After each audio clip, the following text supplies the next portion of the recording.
मेरे बच्चे को मौत के घाट उतार देते। मेरी गाड़ी रोकी गई, 50-100 कम से कम मुसलमानों ने मेरी गाड़ी पर चुपड़ गए, पथराव करा, ब्लैंक गोलियां चला रहे हैं कट्टों से। हमने देखा जब कश्मीर फाइल मूवी देखी थी ना हमने, तो हमारा खून ना खोल गया था हमारा उस टाइम।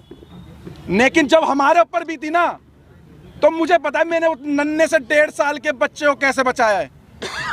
मैं मर जाता, मेरा बच्चा मर जाता, या मेरी वाइफ मर जाती, अगर भगवान मेरा राम अगर मुझे बचा लेता ना, तो मैं इस देश के संविधान, इस देश के कानून को साइड में कर देता। अगर मेरा बच्चा मर जाता, जहां पर इस देश का संविधान हमारे बच्चों को और हमारे परिवार को, सनातन को नहीं बचा सकता, जहां पर ये पुलिस आर्मी और हमारे देश को नहीं बचा सकती, आईपीसी धाराएं नहीं बचा सकती, जहां पर पुलिस वालों पे गोली चल रही है, जहां पे बड़ी बड़ी अधिकारियों को मेवात जैसे एरिया में डंपरों से कुचल दिया जाता है, तो वहां पर इतनी बड़ी यात्रा हो रही थी, 1 से 1.5 लाख व्यक्तियों की, सनातनियों की पूजा करने जा रहे थे, आराध्य करने अपने आराध्य भोले शंकर जी की। तो वहां पर आर्मी कहां गई, आपकी पुलिस प्रोटेक्शन कहां गई?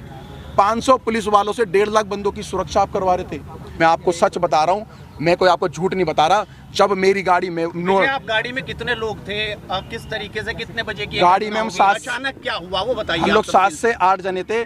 जैसे ही हम लोग बरगली चौक वाले रोड पे जैसे हम लोग आगे की तरफ बढ़ते हैं, तो हमें दिखता है कि कुछ लोग बाइक के पास खड़े हैं, 6-7 बंदे बाइक ठीक कर रहे हैं। हमें थोड़ा सा शंका हुई कि 6-7 बंदे बाइक ठीक कर रहे हैं। आगे एक ऑटो, कम से कम 10-15 बंदे ऑटो ठीक करने में लग रहे हैं। एक ट्रक, एक डंपर के आगे उन्होंने बाइक को लिटा रखा और ट्रक वाले की गर्वान पकड़ रखी है। सब एक प्री प्लान था कि एक हवा बना रहा था कि भाई लगे किसी को कि हम लोग ये हादसे में खड़े हो, लेकिन वो हादसे में नहीं थे। वो पूरा एक फ्रेम बना करके घेरने की इंतजार करते, जितने अंदर जा रहे हैं जाने दो, उसके बाद एक एक की लाश वहाँ से निकलती। 70 से ज्यादा गिरफ्तारी हो चुकी है, क्या लग रहा है? 70 से ज्यादा लोग थे, लाखों आदमी इसके अंदर इन्वॉल्व है, लाखों आदमी। और मैं खट्टर साहब का, मैं बीजेपी का विरोध नहीं कर रहा, मैं कांग्रेस का विरोध नहीं कर रहा, मैं किसी पार्टी का विरोध नहीं कर रहा हूँ। मैं साफ खट्टर साहब का विरोध करना चाह रहा हूँ आपके चैनल के माध्यम से। लेकिन नहीं, मेरी बात सुन लो पत्रकार साहब। खट्टर साहब का एक बयान आया है कि हमने आधे घंटे या 1 घंटे के अंदर पुलिस भेज दी, सारा का सारा फेलियर और झूठ बात है। 3 घंटे तक उस मंदिर पे भी नहीं पहुंची थी, मंदिर के अंदर भी गोलियां चली। गाड़ी लेकर निकले, कहाँ गए? बरगली चौक। अपने आप को, अपने बच्चे को, अपनी पत्नी को, जो लोग थे उनको बस भागते रहे। जहां पर हिम्मत टूटी वहां पेट्रोल पंप दिखा, पेट्रोल पंप में गाड़ी घुसेड़ दी। मैं उन अंकल जी का एहसान जिंदगी भर नहीं भूलूंगा, मेरे को और मेरे परिवार को, और उन्होंने मेरे पीछे बैठे हुए व्यक्ति को, जो किसी के बच्चे थे, किसी माँ के लाल थे, उनकी माँ की आंखों की टकटकियाँ लगी हुई थी। मैं वहाँ पे मेरे बच्चे गए, वहाँ पर हमला हो रहा है। उन अंकल का धन्यवाद करना चाहूँगा। अंकल ने बोला डरो मत, गाड़ी यहाँ लगाओ, किसी माई के लाल में दम नहीं है जो इस पेट्रोल पंप की सीमा पार कर जाए। पेट्रोल पंप पे आए और रेकी कर रहे थे बाइक और कार से पेट्रोल पंप के सामने कि हाँ यहाँ ये फंसे हुए ये सारे के सारे। और मैंने भगवा, यही कपड़ा चेंज नहीं हुआ मेरा कल से, यही कपड़ा है मेरे पास, यही।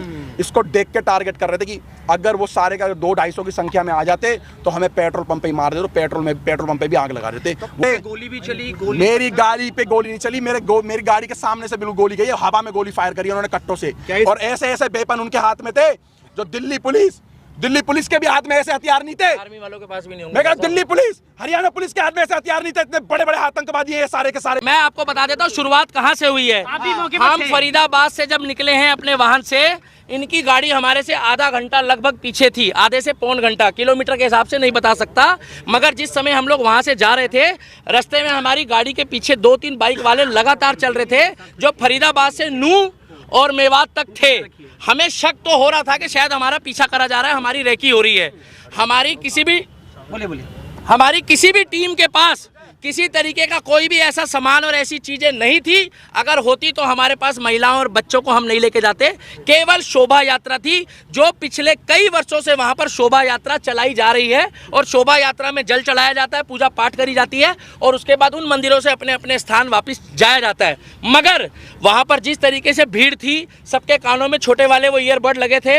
हमारी बाइकों के साथ भी जब हमारी बाइकें रुकी है, कुछ काफिले में 4-5 गाड़ियां रुकी है, हमारी गाड़ियों के साथ एक बाइक वाला रुक के गया है, जिसने ये बताया है, वहां पर सबने देखा है कि कुछ लोग यहाँ भी रुक गए हैं, भेजो। जब हमारे को बोला गया कि ना तो आप यहाँ से निकल जाओ, पीछे पत्थरबाजी हो चुकी है, और मेरे पास एक वीडियो भी है जब हम लोग वहाँ से निकले हैं, मैं अभी वो क्लिप नहीं दिखा पा रहा मोबाइल में। उस वीडियो में उस व्यक्ति ने साफ बताया कि सर यहाँ से आप चले जाओ, वहाँ पर प्लान बन चुका है कि कुछ लोग आगे फंसे हुए हैं, वो आ रहे हैं, और वो व्यक्ति ने खुल के बताया, मगर मेरी बाइक का नंबर मत दिखाओ। दूसरी बात यह है, हमारे आसपास से पत्थरबाजी हुई है, वहाँ पर बुजुर्गों ने चलाए हैं, महिलाओं ने चलाए हैं, सबसे बड़ी बात यह है कि ये बच्चों को पहले टारगेट करते हैं, छोटे बच्चों को आगे लाते हैं, जिससे उनकी जमानत हो जाए, उनको जज के आगे पेश करके ये दिखाया जाए कि ये एक बच्चा है, ये बालक है, ये भावनाओं में आकर अपनी सुरक्षा में फेंकना शुरू कर चुका है। 4 दिन पहले से वहां पर पोस्ट चल रही थी कि इनको मेवात की धरती में पैर रख के दिखाओ, हम तुम्हारे बाप के नौकर नहीं है। मेवात को ये दिखाना चाहते हैं, कहते हैं हिंदुस्तानियों तुम वापस जाओ, मेवात हमारा है। हिंदुस्तान, मेरे को क्या पता पत्रकार कहाँ से आए, आपको पता कहाँ से आए पत्थर? आप बताइए। मुझे क्या पता कहाँ से आए, कैसे पत्र, इसी पत्रकारिता के चक्कर में जो है ना मजाक बनाया हुआ है। एक मिनट रुक जाओ भाई साहब, इसी पत्रकारिता के चक्कर में पत्थर उनकी छत पे थे, तो मुझे क्या पता किसका लेंटर तोड़ के लेकर आए वो। 4थी मंजिल से पत्थर कहाँ जाएंगे, कौन एक ईंट उठा के 4थी मंजिल में जा रहा है?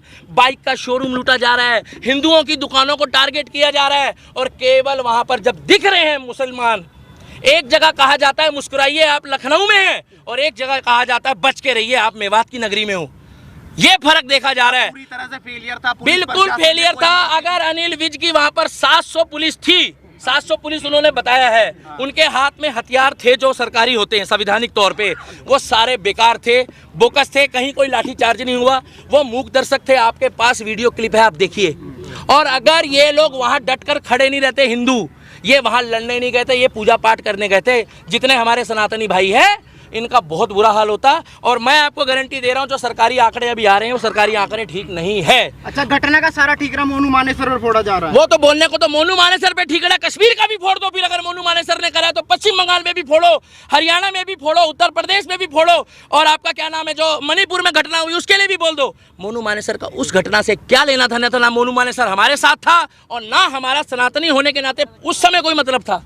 हमारा मतलब केवल इतना था कि एक शोभा यात्रा थी, जिस तरीके से मुहर्रम में सारे मुस्लिम एक होकर, जब यहाँ पर इन्होंने खुद नागलोई में दंगा करा, वहाँ कौन मोनू मानेसर था? वहाँ कौन सी आरएसएस की साजिश थी? वहाँ किसने बोला कि मोनू मानेसर का नाम लिया गया? अरे वो तो आपस में ही भिड़ गए। और भाई साहब, कलाम की सोच वाले हिंदुस्तान में मुस्लिम घट गए हैं, कसाब की सोच वाले बढ़ गए हैं। लिख के ले लो, 2024 में अगर मैं अभी भी कह रहा हूँ कि बीजेपी को वोट मत दो, केवल उस व्यक्ति को वोट दो जो हमारे धर्म के लिए, क्या कर रहे हो भाई, जो हमारे धर्म के लिए बात करे, जो हमारे धर्म के लिए बात करे, जो सनातन धर्म के लिए बात करे। आज उत्तर प्रदेश में हिंदू की बेटी हो, मुसलमान की हो, सिख की हो, ईसाई की हो, 3 दिन पहले मुझे खुशी हुई कि अगर वहां पर कांवड़ यात्रा के दौरान भी कांवड़ियों ने कुछ उपद्रव मचाया तो योगी मॉडल ने वहां पर उनके ऊपर भी कार्रवाई करी है। विकास दुबे कौन जाति का था? वो एक धर्म सनातनी था, हम लोगों ने कोई विरोध नहीं करा। मगर दुनिया जानती है, जब अतीक अहमद मारा गया, अतीक अहमद के साथ जो कांड हुआ, हमें नहीं मालूम किसने करा, तब इन्होंने क्या बोला कि वो शहीद हो गया। तब इन्होंने क्या बोला कि भैया वो हमारा बंदा था। इन्होंने तुरंत सपोर्ट करी। और मैं अब भी कहता हूं, अगर जुनैद के जो भी हत्यारे हैं, जुनैद और नासीन के जो भी हत्यारे हैं, उनको फांसी हो, चाहे वो हिंदू हो, मुस्लिम हो, सिख हो, ईसाई हो, क्योंकि ये खुद बोलते हैं अपराधी का कोई धर्म नहीं होता। तो हम भी कह रहे हैं अपराधी का कोई धर्म नहीं होता। अगर वो राजस्थान पुलिस ने मोनू मानेसर को क्लीन चिट दे दी, तो मोनू मानेसर की जो क्लीन चिट देने वाली सरकार है वो तो राजस्थान की कांग्रेस की है। हमारी मांग एक ही है, 2024 में मुझे नहीं लगता कि बीजेपी की सरकार वहां पर खट्टर सरकार आएगी। अगर वहां पर बुलडोजर नहीं चला योगी बाबा वाला कि इधर गड़बड़ हुई, इधर ना तारीख ना सुलवाई, वही फैसला। हमें चाहिए योगी मॉडल, हमें चाहिए बुलडोजर मॉडल, और हमें चाहिए योगी बाबा वाला प्रोटोकॉल। और हरियाणा करवाना चाहते हैं। मेवात कौन बोल रहा खाली करने? उत्तर प्रदेश खाली हो गया पत्रकार महोदय। एक मिनट रुकिए, एक मिनट मेरे को बोलने दो। उत्तर प्रदेश खाली हो गया।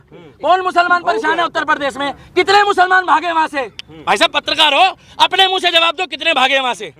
एक भी मुस्लिम नहीं भागा है, कमा के खा रहा है। मगर फर्क इतना है कि यहाँ वाले पत्थर चला रहे हैं और वहाँ वाले डर के मारे फूल चला रहे हैं। लोग तो कहते हैं भारत का मुसलमान डरा हुआ है, इतना डरा हुआ है मुसलमान। हाँ, डॉक्टर बन रहे हैं, इंजीनियर बन रहे हैं, आईपीएस बन रहे हैं, पुलिस वाले बन रहे हैं, सीआरपीएफ में जा रहे हैं, आर्मी में जा रहे हैं, और इतने डरे हुए हैं कि करते करते में 30% आबादी हो गई। बच्चे पैदा भी डर डर के कर रहे हैं क्या ये लोग?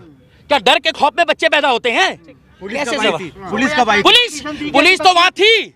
अरे कैसी बातें कर रहे हो? पुलिस तो हमारे सामने थी। हाँ। ये पूछो कि और बल कब आया है? कब आया? और बल जब आया है जब वो वहां पर पूरा माहौल खराब हो चुका था। हाँ। जब वहां पर लोग मारे गए, वहां पर, एक मिनट लास्ट बात बोलना चाहूंगा, 2024 में हरियाणा वालों हाथ जोड़कर सुन लो, सभी एडिटर को कह रहा हूं, डॉक्टर, इंजीनियर, प्रोफेसर, आईओ, जज साहब, जो मेवात में हुआ है वो मेवात फाइल बनने की तैयारी कर दी थी इन लोगों ने, उसमें कुछ छोटी मोटी खामियां रह गई।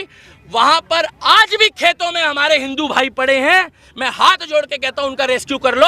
आज की पोजीशन में भी अगर रेस्क्यू नहीं करा तो कल तक वहां से बहुत खबर आएगी। और 24 में जो सरकार चुनोगे, हमें कोई मतलब नहीं बीजेपी को वोट मत दो या मत दो, निर्दलीय को जिता देना, मगर जो हमारे सनातन धर्म और हिंदू धर्म की बात करेगा केवल उनको जिताना।